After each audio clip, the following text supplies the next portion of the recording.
유튜브 러브다투 채널은 행복 얼라이언스와 함께 결식 우려 아동 문제를 해결하기 위한 캠페인에 동참하고 있습니다. 시청자 여러분들께서 이 영상에 댓글을 남겨주시면 댓글 한 개마다 결식 우려 아동들에게 도시락이 전달됩니다. 여러분들의 따뜻한 마음을 댓글로 표현해 주시면 감사하겠습니다.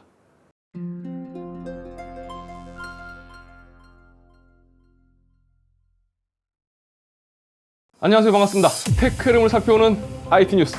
여러분께서 지금 보신 영상은 러비뉴스입니다. 인텔은 아크 알케미스트 외장형 그래픽을 출시했지만 아주 제한적으로 랩탑에 탑재되는 모바일 제품만 일부 출시한 상황입니다. 이 소비자가 기다리고 있는 데스크탑용 제품은 가장 최근 소식으로 이고르랩에서 언급한 늦여름 출시설이 있었습니다. 그러니까 초여름 출시설에서 늦여름으로 바뀐 건데요. 어쨌든 여름 중에는 내놓겠다라는 건데 상황은 좀 더 지켜봐야 될 것으로 보입니다. 자, 그와 더불어 인텔은 AMD의 FSR 그리고 엔비디아의 DLSS와 경쟁하기 위한 업스케일링 기술 XeSS를 5월 20일에 출시한다고 합니다. 자, 이런 업스케일링 기술은 지원하는 게임이 있어야 되겠죠. 5월 20일 출시 예정인 이 돌맨이라는 게임이 XeSS를 지원하는 최초의 타이틀이 될 예정입니다. 이 XeSS는 AMD FSR 2.0과 유사하게 작동하는 것으로 평가받고 있습니다. 엔비디아 DLSS처럼 구동하기 위한 이 별도의 하드웨어가 필요하지 않기 때문에 인텔 그래픽카드뿐만 아니라 타사 그래픽카드에서도 XeSS가 구동될 것으로 예상되고 있습니다. 자, 이렇게 되면 소비자들은 어쨌든 이득이 되겠죠. 그리고 그중 엔비디아 그래픽카드를 사용하는 사용자들은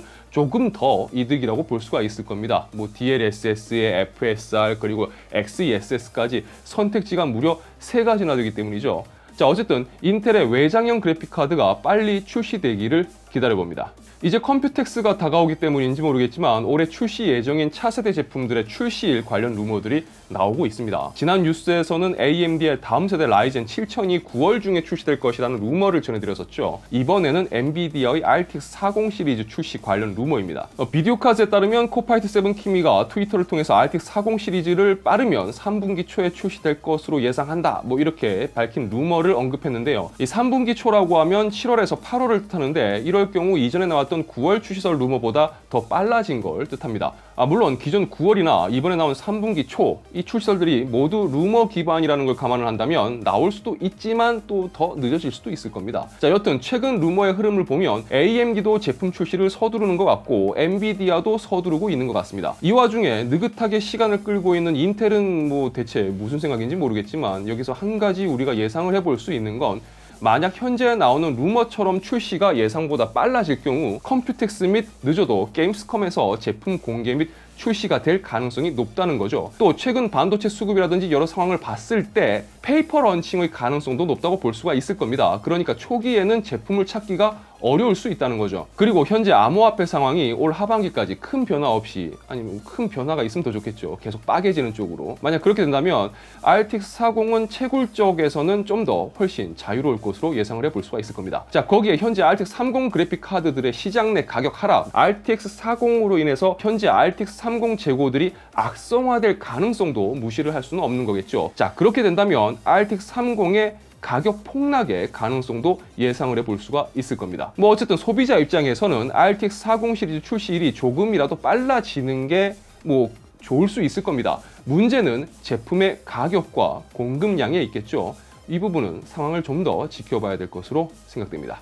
최근 블룸버그는 삼성이 칩 제조 가격을 최대 20% 인상할 것이다라는 내용의 기사를 내놨습니다. 내용을 간단히 정리해보면 이렇습니다. 파운드리 업계는 최근 호황을 맞고 있죠. 이유는 아시다시피 넘치는 수요 대비 부족한 공급이 가장 큰 이유일 겁니다. 이 대만의 TSMC는 작년에 가격을 20% 인상을 했고 2023년까지 약 5에서 8% 추가 인상을 계획하고 있다고 합니다. 반면 삼성은 TSMC처럼 아직까지 이런 구체적인 가격 인상을 진행하진 않았었는데 최근 우크라이나 전쟁 및 중국의 봉쇄 조치 그리고 금리 인상 및 인플레이션과 같은 여러 거시적인 위협 그리고 화학물질 및 가스 및 웨이퍼 장비 등등 자재에 이르기까지 평균 비용이 20-30% 가까이 상승하는 상황에서 삼성도 가격 인상은 이제 어쩔 수 없는 선택이라는 겁니다. 그리고 이 기사에서는 삼성 파운드리의 경우 최근 실적 발표에서 삼성이 이미 전년 매출의 8배에 달하는 향후 5년간의 주문을 받고 있다며 이보다 주문량은 더 늘어날 것이다 라고도 밝혔다라고 전했습니다. 또한 삼성은 최근 일각에서 문제 삼고 있는 수율 부분을 의식해서인지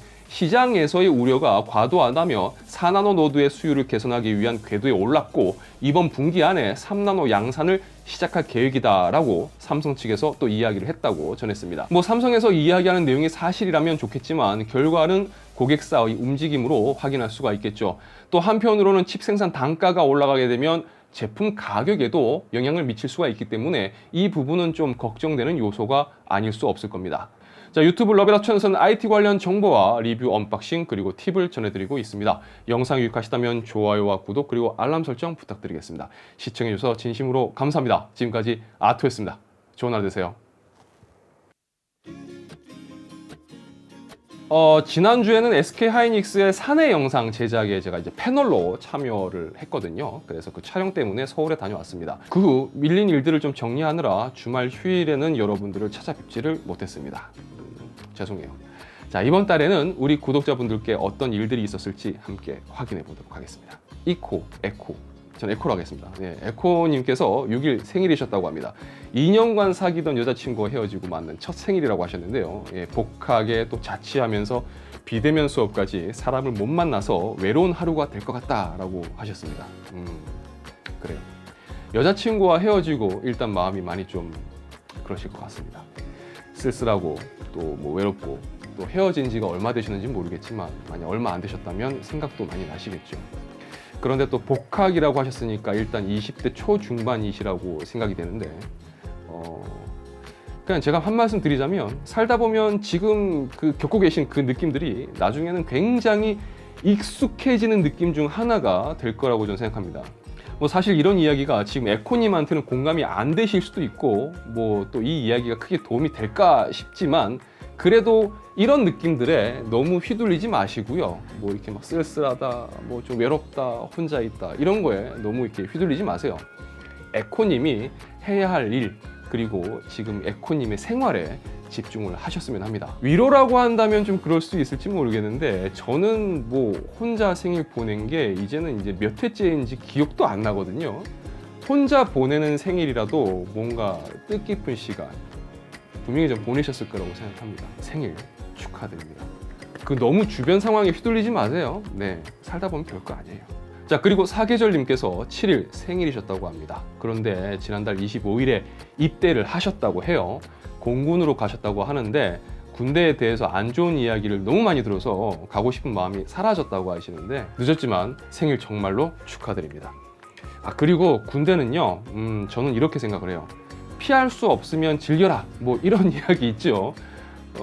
사실 저는 개인적으로 이 말을 좋아하진 않아요. 근데 살면서 내 의지로는 어떻게 안 되는 상황들이 있거든요.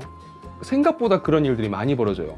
그럴 때는 저는 이제 저 말을 떠올리곤 합니다. 뭐 군대도 그런 것 중에 하나라고 생각하는데 예비역들은 대부분 공감하실 거라고 생각하는 부분 중에 하나가 군대 다시 가라고 하면 100이면 100 다 싫다고 할 겁니다. 저도 싫어요.